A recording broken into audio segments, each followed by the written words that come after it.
इसके बाद last topic आपका है प्रिज्म। प्रिज्म क्या है? प्रिज्म एक ऐसा ट्रांसपेरेंट मीडियम है जो दो प्लेन सरफेसिस से बाउंड है और दोनों प्लेन सरफेसिस एक दूसरे के सर्टेन एंगल पर।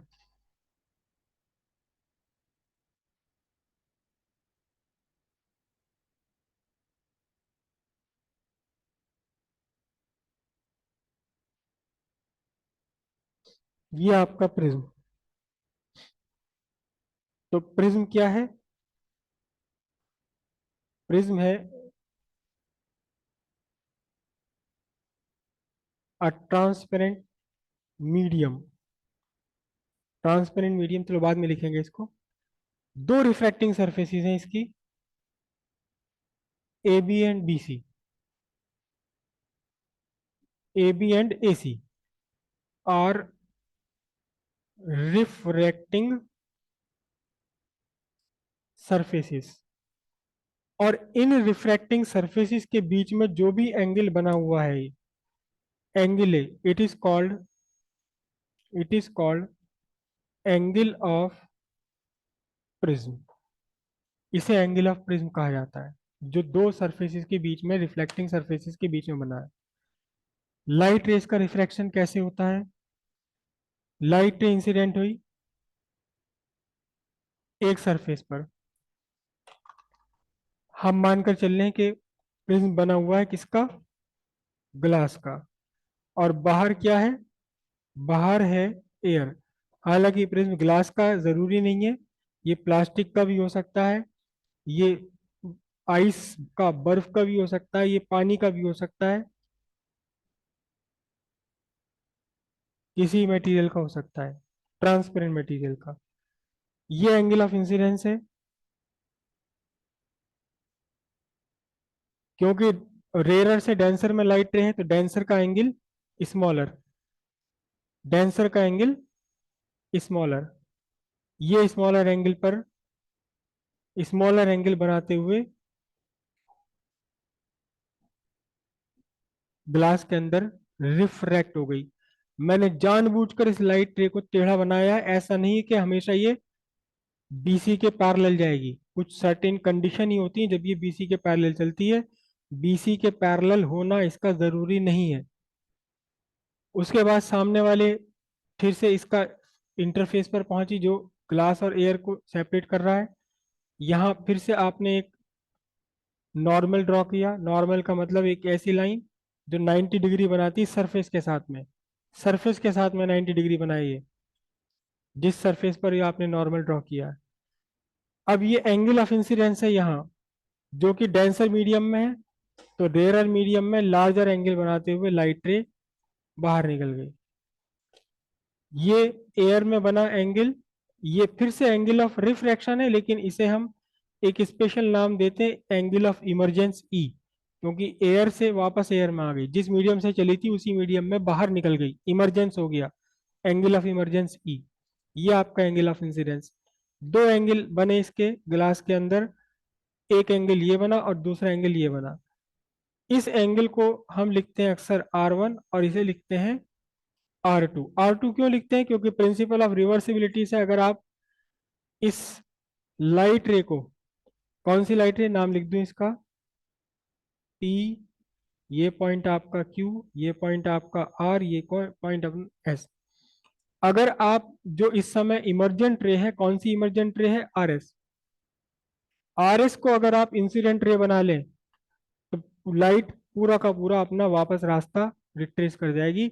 और उस केस में QP, अगर SR आपकी इंसिडेंट है तो R से Q तक प्रिज्म के अंदर, और फिर Q से P इमरजेंट रे हो जाएगी।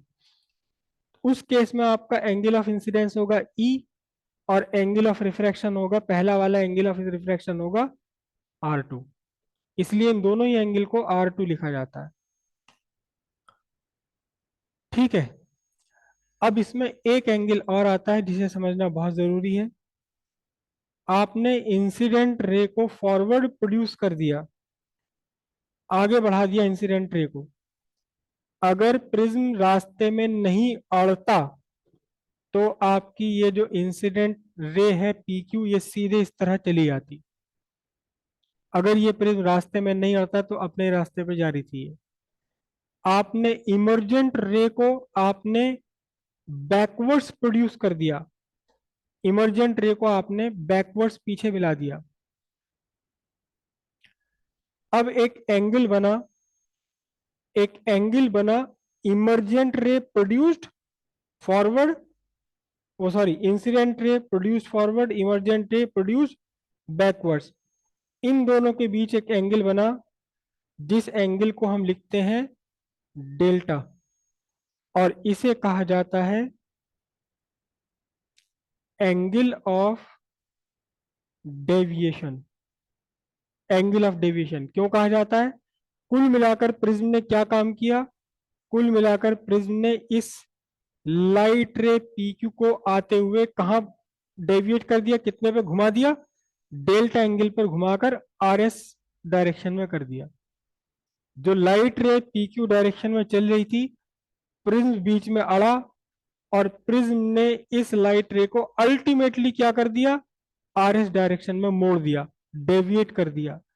तो इंसिडेंट रे और इमर्जेंट रे, इन दोनों रेस के बीच का एंगल कहलाता है angle of deviation. Angle of deviation लिखिए, पहले डायग्राम ड्रॉ कीजिए फिर लिख लेंगे। लिखिए, prism is a transparent material bounded by two plane surfaces joined at an angle. The angle between two refracting plane surfaces is called angle of prism. कभी कभार chance ऐसा भी पड़ जाता है कि यहां से लाइट रे इंसिडेंट हो रही है, यहां से निकल रही है, तो फिर एंगल ऑफ प्रिज्म कौन सा होगा? यहां से लाइट रे एंटर हो रही है, यहां से निकल रही है, यहां से एंटर हो रही है और AC सरफेस से निकल रही है, तो एंगल C हो जाएगा। जिन दो साइड से रिफ्रैक्शन हो रहा है उनके बीच का एंगल एंगल ऑफ प्रिज्म कहा जाएगा। हमेशा ये A हो जरूरी नहीं है, लेकिन अक्सर इसे A से ही लिखा जाता है। ठीक है, इसके बाद लिखिए, the angle between incident ray, bracket में लिखिए, प्रोड्यूस्ड फॉरवर्ड एंड इमर्जेंट रे, ब्रैकेट में लिखिए, produced backwards, is called angle of deviation, is called angle of deviation.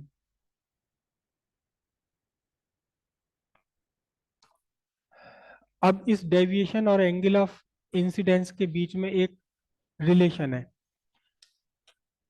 जिस रिलेशन को हम ग्राफ पर रिप्रेजेंट करते हैं, और ये ग्राफ बार बार एग्जाम में आता है, बनाने के लिए भी आता है, और कई बार ग्राफ ये बना बनाया आता है और इस ग्राफ के ऊपर क्वेश्चन होते हैं। क्या है ग्राफ? ये है variation of angle of deviation with angle of incidence. Angle of incidence बदलने पर एंगल ऑफ डिवीजन कैसे बदलेगा, इसे पहले प्रिज्म से ही समझ लेते हैं। ये आपका प्रिज्म है और प्रिज्म पर मैं दो दो जगह इंसिडेंस पॉइंट बना रहा हूं, इंसिडेंस और इमर्जेंट पॉइंट। एक ये मैंने बनाया point of incidence, point of incidence पर लाइट रे, वो सॉरी नॉर्मल, और दूसरी तरफ यहां बनाया मैंने, थोड़ा सा इसके सामने ना बना करके अलग हटके बना रहा हूं जानबूझकर, क्योंकि emergent point of emergence, point of incidence एक दूसरे के सामने हो ऐसा जरूरी नहीं है। और ये light ray inside the prism, ये light ray inside the prism, जरूरी नहीं है कि बेस ऑफ प्रिज्म के पैरेलल ही हो ये हमेशा। BC is the base of prism. अब दो लाइट रे ले रहा हूं, ध्यान से आप देखना।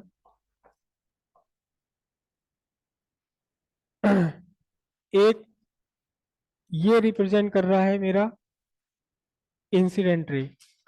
इंसिडेंट रे ये प्रिज्म के अंदर, और ये मेरी है कौन सी, ये है इमरजेंट रे। इमरजेंट रे और ये incident ray.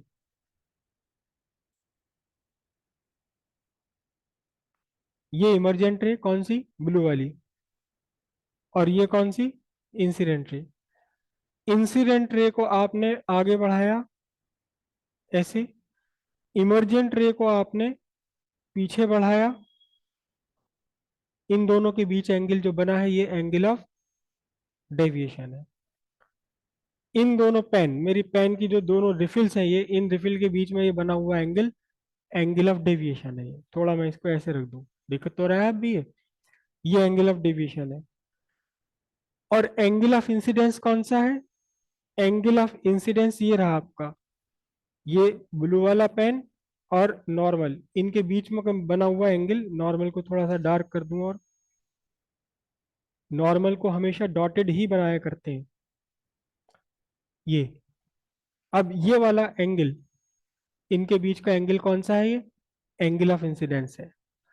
Angle of incidence पर ही डिपेंड करता है कि कितना एंगल होगा डेविएशन का। लेकिन ये डिपेंडेंसी किसी एक फॉर्मूले से नहीं आती।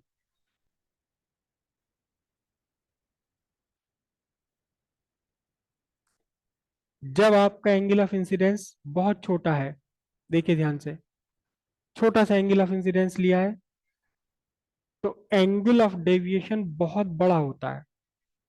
निकलना तो इसे एसी सरफेस से ही है, काफी बड़ा एंगल ऑफ डेविएशन है। जैसे जैसे आप एंगल ऑफ इंसिडेंस बढ़ाते रहते हैं, वैसे वैसे ये एंगल ऑफ डेविएशन घटता चला जाता है। समझ रहे हैं? जब छोटा एंगल ऑफ इंसिडेंस है, तो एंगल ऑफ डेविएशन बहुत बड़ा है। कहाँ से इमरजेंट करा रहा हूं मैं लाइट रे को, यहाँ इस पॉइंट से, चलो ऐसे रख लेते हैं, ये एंगल ऑफ डेविएशन है। जैसे जैसे आप एंगल ऑफ इंसिडेंस बढ़ाते जाते हैं, एंगल ऑफ डेविएशन घटता चला जाता है, छोटा होता चला जाता है एंगल ऑफ डेविएशन। ये रहा, बहुत छोटा हो गया। एक सर्टेन एंगल ऑफ इंसिडेंस से और ज्यादा अगर आपने बढ़ाया, तो एंगल ऑफ डेविएशन फिर से वापस बढ़ना शुरू कर देता है। स्मॉल एंगल ऑफ इंसिडेंस के लिए लार्ज एंगल ऑफ डेविएशन, कितना बड़ा एंगल बन रहा है इन दोनों पेन के बीच में, लार्ज एंगल डेविएशन है। कब, जब आपका एंगल ऑफ इंसिडेंस ये वाला छोटा है। जैसे जैसे आप एंगल ऑफ इंसिडेंस बढ़ाते हैं, वैसे वैसे ये लाइटें ऊपर उठती चली जाती इमरजेंट वाली, और एंगल ऑफ डेविएशन छोटा होता जाता है।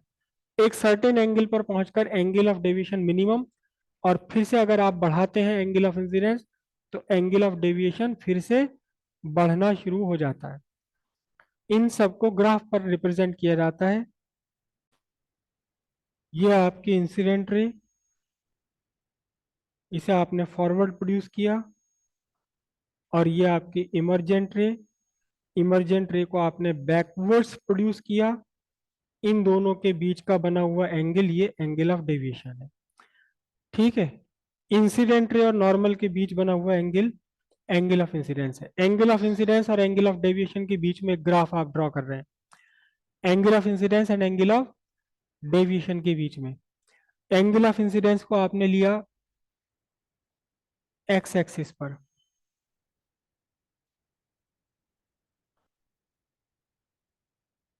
एंगल ऑफ इंसिडेंस, और वाई एक्सिस पर लिया आपने angle of deviation delta, angle of incidence I axis पर। जब आपका एंगल ऑफ इंसिडेंस छोटा है, तो एंगल ऑफ डेविएशन बहुत बड़ा है। जैसे जैसे आप एंगल ऑफ इंसिडेंस बढ़ाते हैं, वैसे वैसे एंगल ऑफ डेविएशन कम होता है। तो आपका ग्राफ ये बना। छोटे एंगल ऑफ इंसिडेंस के लिए एंगल ऑफ डेविएशन बड़ा, एंगल ऑफ इंसिडेंस जैसे जैसे आप बड़ा करते रहेंगे, एंगल ऑफ डेविएशन छोटा होता जाएगा।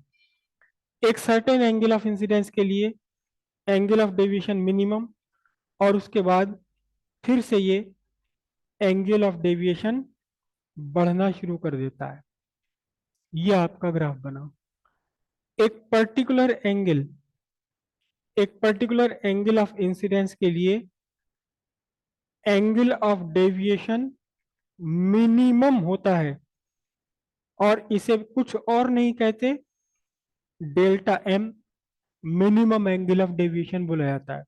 कितने एंगल के लिए ये डेविएशन मिनिमम होगा, डिपेंड करता है आपके स्ट्रक्चर पर कि प्रिज्म का स्ट्रक्चर कौन सा, यानी कि angle, angle of prism refracting surfaces के बीच में एंगल क्या है, प्लस डिपेंड करता है कि मटेरियल का रिफ्रैक्टिव इंडेक्स क्या है, प्लस डिपेंड करता है कि जिस सराउंडिंग में रखा हुआ है उस सराउंडिंग के मटेरियल का रिफ्रैक्टिव इंडेक्स कितना है। लेकिन हर केस में ग्राफ यही बनता है। ठीक है। इस ग्राफ में एक क्वेश्चन और आता है एग्जाम में कि किसी एक पर्टिकुलर एंगल ऑफ डेविएशन के लिए दो अलग अलग एंगल ऑफ इंसिडेंस क्यों है, या इसका क्वेश्चन का दूसरा रूप, for two different angle of incidence there is a single angle of deviation. यहां देखें, एंगल ऑफ इंसिडेंस I1 के लिए भी यही डेल्टा है, और एंगल ऑफ इंसिडेंस I2 के लिए भी यही एंगल डेल्टा है। ठीक है, तो दोनों क्वेश्चन हम लिखेंगे, आप डायग्राम ड्रॉ कीजिए। हेडिंग इसकी आपको क्या लिखनी है, variation of angle of deviation with angle of incidence. ये डायग्राम आप मत बनाना, या चाहो तो इसे ही बना लो। For small angle of deviation, sorry for small angle of incidence there is a large angle of deviation. As the angle of incidence increases, the angle of deviation decreases up to a certain minimum value called minimum angle of deviation. Bracket में लिख लीजिए इसे DM, delta M, delta M, DM नहीं delta M. कहीं कहीं इस deviation के लिए कैपिटल D वर्ड भी, लेटर भी यूज हुआ हुआ, कोई फर्क नहीं पड़ता उससे। With further increase in angle of incidence, angle of deviation increases from its minimum value. Next paragraph से लिखिए, except the condition of minimum deviation, except the condition of minimum deviation, comma, for two different angles of incidence there is same angle of deviation. This is due to the fact that a line drawn parallel to axis of angle of incidence intersect the graph at two points.